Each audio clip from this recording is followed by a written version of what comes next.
Oleh karenanya hadis-hadis tentang keutamaan bantu orang lain sangat banyak. Saya akan menyebutkan sebagiannya saja. Bagaimana keutamaan membantu orang lain. Di antaranya Nabi sallallahu alaihi wasallam pernah ditanya, "Ayun nasi ahabbu ila Allah?" Siapa orang yang paling dicintai oleh Allah?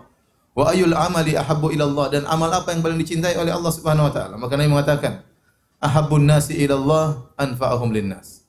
Orang yang paling dicintai oleh Allah adalah yang paling bermanfaat bagi orang lain. Yang paling dicintai oleh Allah adalah yang paling bermanfaat bagi orang lain, ya. Kenapa? Karena ibadah yang naf'uhu muta'addi, yang manfaatnya mengenai orang lain lebih dicintai oleh Allah daripada ibadah yang manfaatnya qasir, hanya untuk dirinya sendiri. Ya. Seperti seorang salat untuk dirinya, seorang puasa untuk dirinya, tapi kalau dia bersedekah membantu orang lain, ini untuk banyak orang. Dan ibadah itu lebih dicintai oleh Allah Subhanahu wa taala. Makanya waktu ditanya, siapa orang yang paling dicintai? Kata Nabi sallallahu alaihi wasallam, anfa'uhum linnas, yang paling bermanfaat bagi orang lain. Itu orang yang paling dicintai oleh Allah Subhanahu wa taala. Wa habbul a'mali ila Allah, dan yang amalan paling dicintai oleh Allah, sururun tudkhiluhu ala muslim. Rasa senang, rasa kebahagiaan yang kau masukkan ke dalam hati seorang muslim. Kau membuat dia senang, kau melakukan amalan yang luar biasa.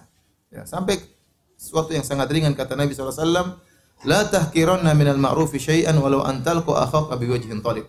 Jangan kau remehkan amalan apapun, meskipun hanya senyum tatkala bertemu dengan saudara. Kita senyum terhadap orang lain membahagiakan dia, dia senang kalau kita senyum sama dia.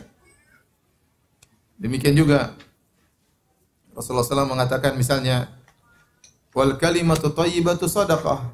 Kata-kata yang baik adalah sedekah. Kenapa kita bertutur kata yang baik? Enak ngomong sama orang lain, dia mendengarkan pembicaraan kita, dia senang, kita dapat pahala. Makanya kata Nabi sallallahu alaihi wasallam, wa ahabbul a'mali ila Allah, dan amalan yang paling dicintai oleh Allah Subhanahu wa taala, sururun tudkhilu ala muslim, rasa kebahagiaan yang kau masukkan dalam hati seorang muslim. Au takshifu anhu kurbatan, atau kau menghilangkan kesulitannya, penderitaannya kau hilangkan. Au taqdi anhu dainan, atau kau lunaskan hutang-hutangnya. Au tatruda anhu ju'an, atau kau hilangkan rasa laparnya. Kemudian kata Nabi sallallahu alaihi wasallam, la an amshi ma'a akhin fi hajatin ahabbu ilayya min an a'takifa fi hadzal masjid syahran. Hadis ini riwayat Tabrani, dihasankan oleh Syekh Albani rahimahullah taala. Kata Nabi sallallahu alaihi wasallam, saya berjalan menemani saudaraku untuk memenuhi keperluannya, lebih saya sukai daripada i'tikaf di Masjid Nabawi selama sebulan. Ya akhi, i'tikaf di Masjid Nabawi ibadah yang tidak gampang, susah. Ya. I'tikaf di Masjid Nabawi, apalagi 10 hari.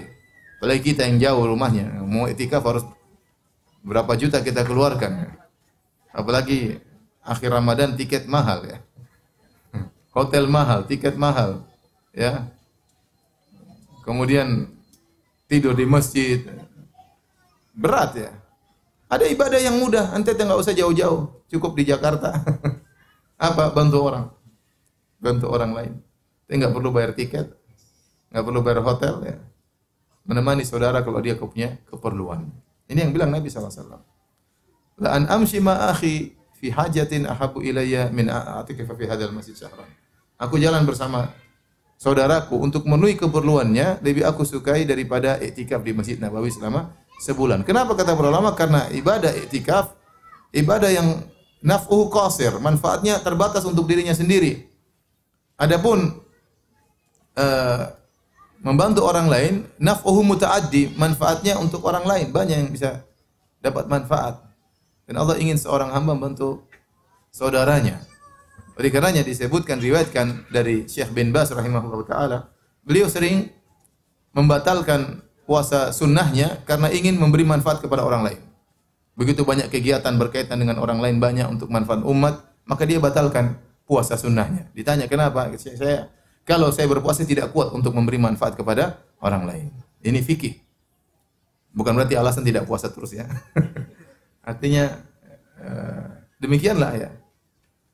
Ada waktu kita terbatas, umur kita terbatas, kemampuan kita terbatas, maka terkadang kita harus menimbang. Memberi manfaat kepada orang lain itu lebih disukai oleh Allah daripada ibadah yang manfaatnya untuk diri sendiri. Ya. Bayangkan tidak main-main, sampai kata Nabi, saya berjalan menemani saudaraku untuk memenuhi kebutuhannya lebih saya suka daripada iktikaf di Masjid Nabawi selama sebulan.